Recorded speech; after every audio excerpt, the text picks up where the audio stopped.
Tesco. Manque un peu de contrôle. Vous ne devriez pas passer plus de 30 minutes sur les réseaux tous les jours. Ok, bienvenue dans ce nouveau vlog entraînement, routine, etc. Donc je vais vous montrer ma routine athlète, coach, créateur de contenu. Le thème principal aujourd'hui, ça va être comment s'entraîner en vacances slash blessé. Donc en gros, comment trouver des solutions, des alternatives pour le street lifting quand on peut pas aller en salle, quand on peut pas faire un mouvement, on peut pas faire des dips parce qu'on est blessé ou parce qu'on n'a pas le matos, les poids, etc. Donc comment faire? J'ai pas de salle là où je suis, du coup j'ai dû adapter. Donc, je vais vous montrer en fait comment j'adapte dans mes entraînements. On va voir aussi un peu ma routine au niveau des coachings, comment je m'organise, comment je fais les retours. Restez bien dans la vidéo, regardez bien la vidéo parce qu'il y a une petite surprise, vraiment des cheat codes, surtout sur ce qui est organisation pour être productif en fait, dans tous les domaines, hein, que ce soit les études, le taf, le sport, etc.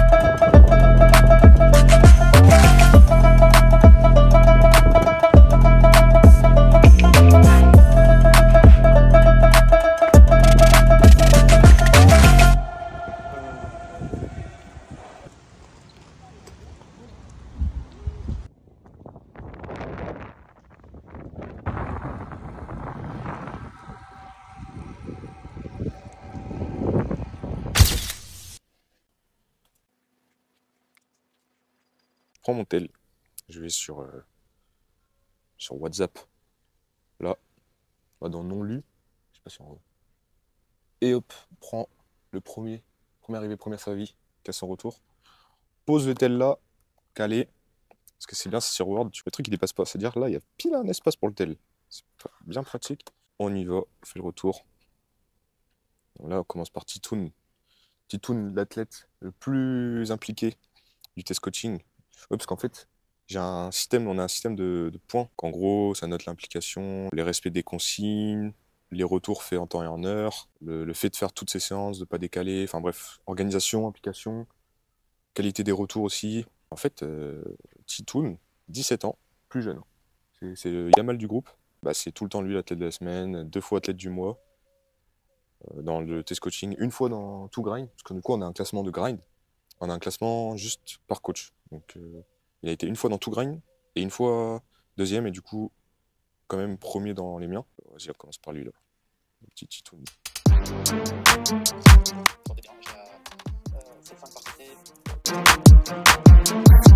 Oui, oui monsieur, oui, c'est mieux ça, c'est bien ça. Quand tu es en position, tu vois, contre le mur, tu fais ta rétraction, ta flexion et tout. En fait, c'est vraiment après que tes mains qui gèrent. Ah, c'est limite là non plus.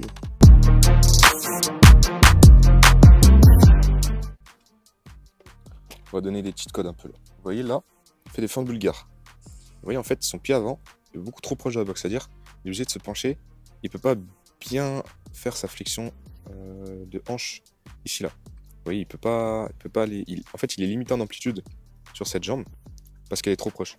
Imaginons qu'elle soit là et que ça soit un peu plus, qu'il y ait un angle un peu plus perpendiculaire. Là, il serait beaucoup moins limité et il pourrait avoir le buste un peu plus droit. Donc, là, la consigne, ça va être d'avancer légèrement la jambe avant, à peu près d'un demi-pied, voire d'un pied. C'était la minute cheat code. Voilà, ça c'est du vrai back extension, ça. Ça c'est pro. On est bien. Bon, manque un peu de contrôle, légèrement, mais c'est pro. On a fini pour Titoun. En fait, pour vous expliquer un peu comment ça marche. Donc imaginons là, nouvel athlète, Titoun, nouvel athlète. Qu'est-ce qui va se passer? C'est que je vais lui faire une prog. Je fais sa prog et tout, je demande plein d'infos, hein, son poids, sa morpho, son passif, ses objectifs et tout. Je définis des objectifs, des formats par rapport à ce qu'il veut faire, à ce dans quoi il veut progresser. Bref, une fois qu'il a sa prog, lui, il m'envoie ses retours quand il veut, idéalement le même jour où il a fait sa séance. Sous 24 heures, normalement, généralement 24 heures max, je fais le retour. Il a ses consignes, du coup, pour la prochaine séance où il y a les mêmes mouvements, à moins qu'il y ait une autre consigne sur la séance, bah, il peut déjà commencer à appliquer ça. Vous voyez là, on a un groupe. gros Boussavon. Donc là, voilà. Là, tu vois, c'était l'athlète de la semaine de lundi. Et vous voyez que, en fait, j'en ai marre que ce soit Titoun qui gagne. Je le dis même plus, je dis même plus que c'est Titoun. Aussi, après, il y en a qui peuvent se demander comment on coach à distance, etc. Il n'y a pas de contact humain. Mais vous voyez, par exemple, l'autre fois, j'en ai un qui galérait de ouf avec un exo. Bah, je suis allé en salle pendant ma séance. J'ai fait un petit tuto, voilà, j'ai filmé, j'ai parlé, j'ai expliqué tout. Et il a compris. Donc en fait, c'est juste plus de vidéos, des vocaux, ouais, des retours vidéo, vocaux, des schémas. C'est comme ça que je fais. Je peux large faire le taf techniquement, large progresser en distanciel.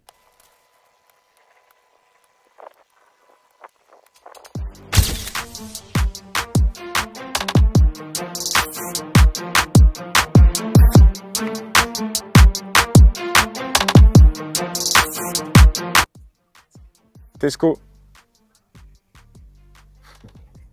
Donc là, vous voyez les gars, je suis en vacances du coup. Il n'y a pas de salle, enfin la salle est loin, etc. Je peux pas y aller. Et je dois trouver un moyen de remplacer mes dips lestés. Donc à la base, je vais faire du pin dips. Donc là, ça n'a rien à voir, mais vous voyez que même au poids de corps, j'arrive à être sur une série assez dure, mine de rien. Et franchement, c'est dur, hein, c'est du tempo comme ça. En maintenant la protraction, c'est vraiment dur. Donc en gros, le principe c'est quoi derrière ça? C'est trouver un moyen de reproduire le plus possible votre effort. Et en fait, souvent, ça passe par la variante d'exercice. Donc au poids de corps, on peut faire un tas de choses, hein. Que ce soit des pike push-up. Donc là, je parle pour les dips. Ça peut être des pike push-up, des handstand push-up, mettre du tempo sur nos formats. Donc en fait, c'est ça la logique, c'est se rapprocher le plus possible, trouver un moyen de compenser, si vous faites du street lifting et que vous n'avez pas les charges, de compenser le manque de poids. Donc voilà, que ça soit faire du travail plus de puissance, de vitesse, ou avec du tempo pour maintenir quand même un gain de force, en tout cas une sollicitation plus axée sur la force, comme là, parce que vous voyez là, au final, je ne peux pas faire beaucoup de reps, donc je suis sur un rep range avec l'intensité qui va avec, où je suis plus sur de la force du volume, et donc mine de rien, ça me permet de maintenir, en tout cas, au moins de maintenir mon niveau. Quand je vais revenir après sur le dips lesté, je ne serai pas perdu, j'aurai pas aucun repère. En plus là, ça me permet de travailler ma protraction, le fait de maintenir ma protraction. La séance d'aujourd'hui, c'est du coup, ça devait être pin dips, mais du coup, je remplace par du dips tempo, avec vraiment l'intention de vraiment maintenir cette protraction tout le long. Donc tempo excentrique et posé. Et du coup, je vais finir ces séries dips de mort là, et on se retrouve sur le circuit. Donc le but, c'est de battre à peu près 9,37 je crois. Et donc en fait, j'enchaîne, je vais enchaîner, c'est dégressif et j'enchaîne. Voilà, go, mourir. Et let's go. On va trouver une bonne musique. On va regarder, c'est musique. Je sais pas si on va voir. Les musiques, la playlist Beast Mode. Vous voyez ou pas? Beast Mode, c'est-à-dire que du son de baiser. Que du son de baiser mental.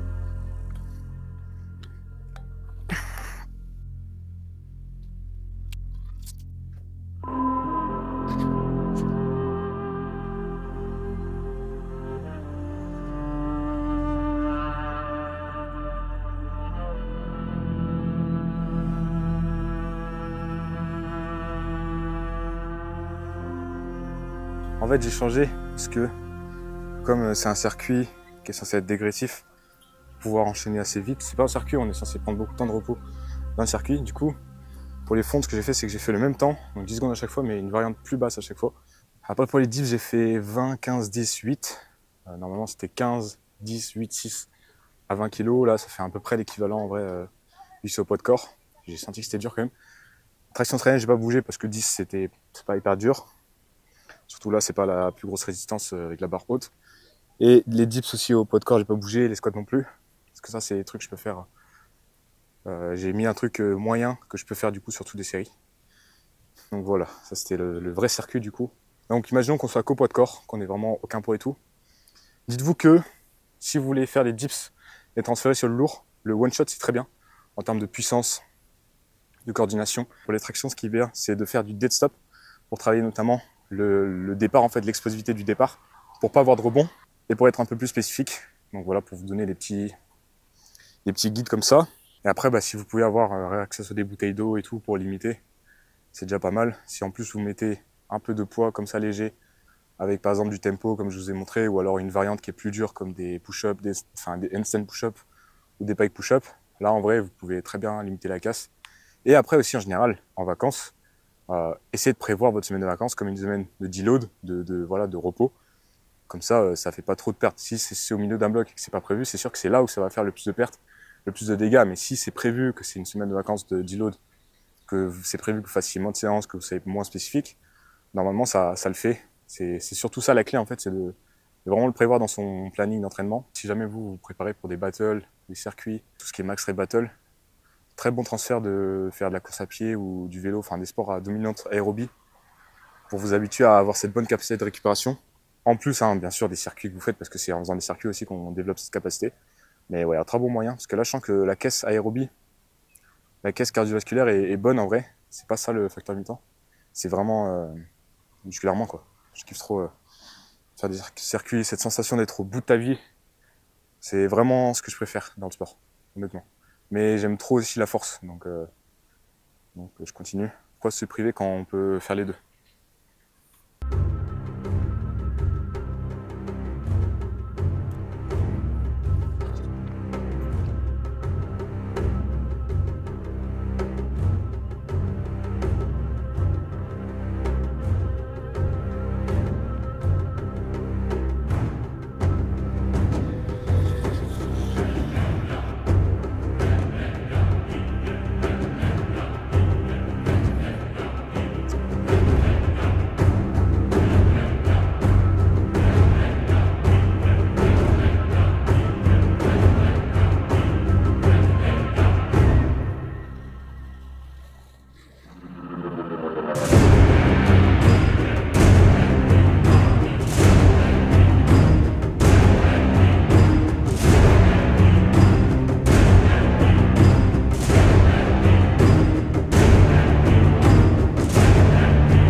Je vous ai parlé d'un truc tout à l'heure, je vous ai dit, il y a une surprise, cheat code et tout.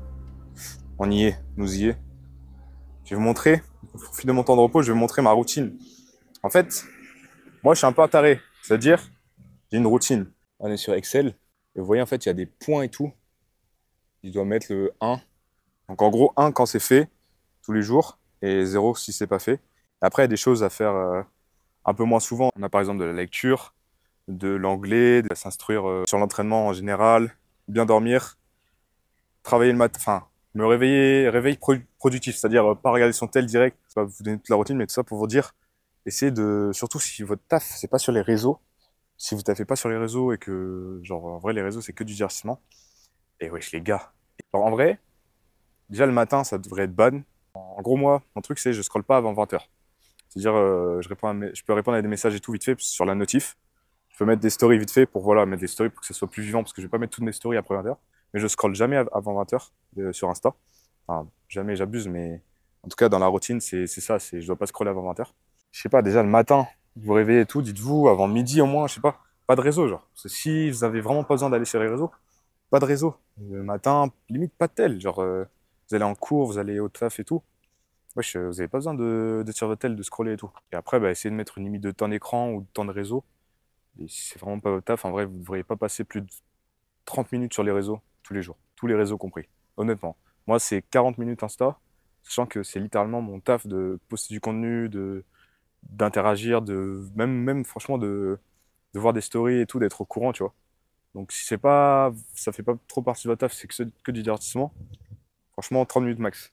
Par rapport au sommeil, pareil, si vous ne pouvez pas dormir toutes les nuits, 8-9 heures, comme ce serait idéal, mettez des siestes. Donc en fonction de combien de temps vous allez dormir la nuit.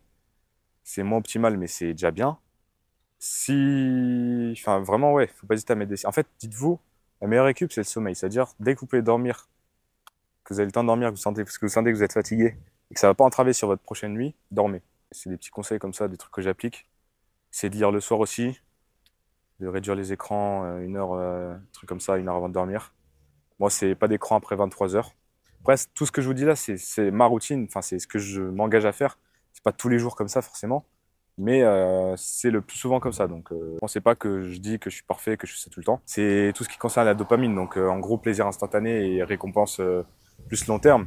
Donc, si vous avez trop de plaisir instantané comme ça, que ce soit sur les réseaux, les écrans et tout, enfin, toutes les sources de dopamine instantanée, ça vous nique en fait dans la réalisation de votre projet qui sont plus sur le long terme, que ce soit donc d'être motivé à vous entraîner, à taffer sur un projet, à être régulier sur ses révisions, à aller au taf et tout. Enfin, ça vous nique sur votre dopamine long terme de quand vous réalisez un effort sur le long terme. Donc par exemple, quelqu'un qui s'entraîne pour un marathon, qui fait ce marathon, bah et qui réussit ce marathon, c'est une dopamine plus saine que quelqu'un qui va scroller sur Insta, quoi. Bon, je pense que ça fait pas mal de valeurs là. On va passer à l'entraînement peut-être un jour. Ouais. On se retrouve pour la dernière séance ici. Séance du jeudi. Je suis échauffé. Donc séance full front même, juste au début. Un peu de chest to bar, enfin, chin up to bar. Bon, j'ai du mal, hein, j'ai du mal. Chest, chin up. Parce que je peux pas faire de traction. Quand je fais des tractions, j'ai trop mal à la clavicule, au trapèze. Donc je peux pas. Par contre, je peux faire des chin-up, vu que c'est plus un mouvement d'extension d'épaule. Il n'y a pas d'adduction, enfin il y a beaucoup moins d'adduction, du coup, ça me fait moins mal. Et du coup, pour maintenir un peu l'explo, quand je vais revenir sur le traction muscle-up, bah faut que je fasse de l'explo. Déjà, je suis dans l'excès pour le petit train sur le foot. Spider.